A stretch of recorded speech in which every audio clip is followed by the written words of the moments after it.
You ever think about how words have weight? I don't just mean metaphorical weight, but a real, tangible connection to the world around us.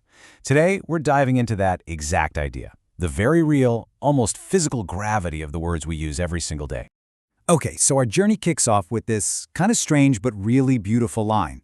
It hints at a world just simmering beneath the surface of our everyday actions, right? A place where the simple tools we use might have a life way beyond what we designed them for.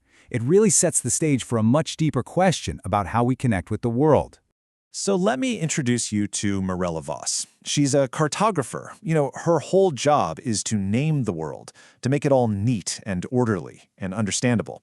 But then one day, while she's labeling a brand new subdivision, something happens that just completely shatters her idea of what language and her maps are actually doing.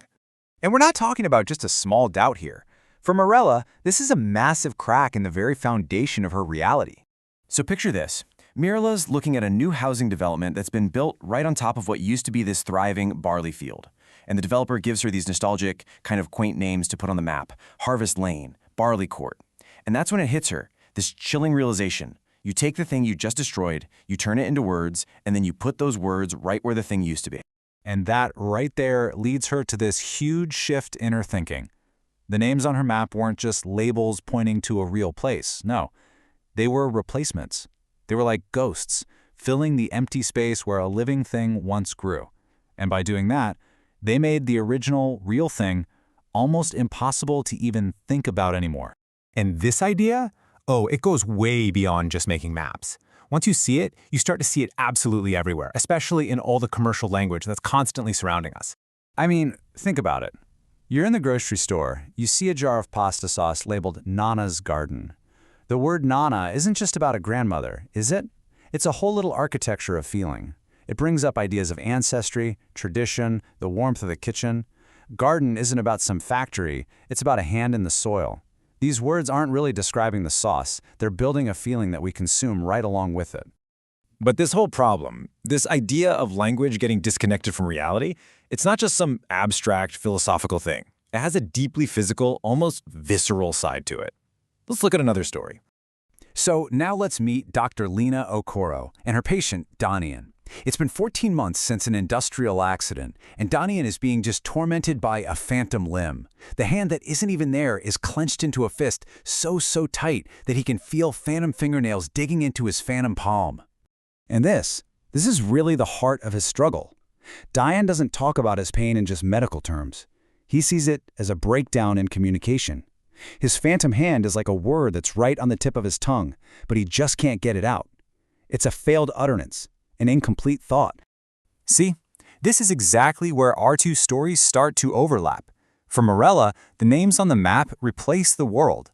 For Dan, his body's internal map, its own grammar, keeps going even after a part of its world, his hand, is gone.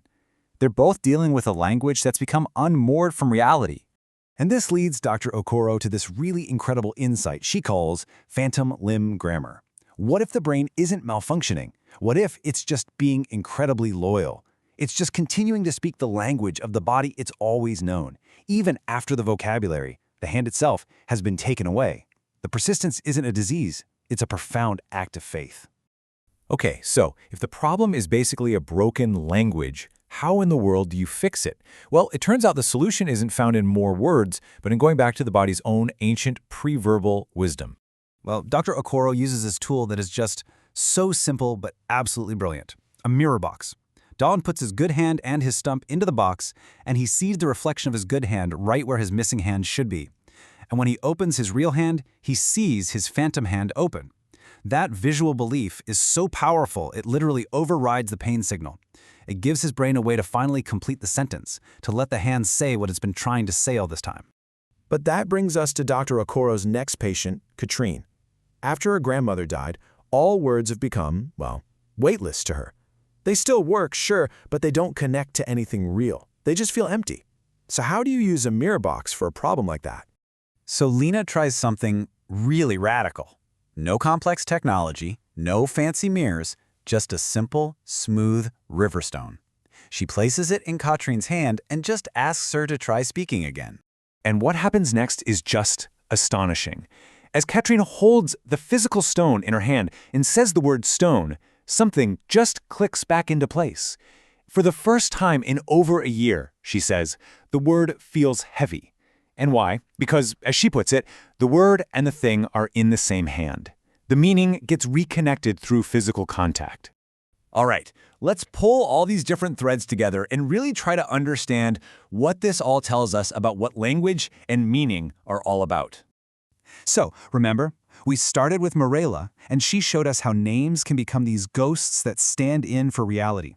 Then we had Dawn, who revealed that the body has this deep, deep grammar that keeps on talking even when its vocabulary is gone. And finally, Katrine and her stone showed us that meaning comes flooding back when the word and the world are brought back into physical contact. And this is the whole point, the big takeaway from all this. Words aren't just abstract symbols floating around. Their meaning, their power, their weight, it's all fundamentally anchored in our bodies and our physical experience of the world. For language to really mean something, it has to touch something real. So that leaves us with one last thing to think about. In a world that is just saturated with weightless information, where our words so often float free from any real consequence, when was the last time you truly felt the physical weight of what you were saying?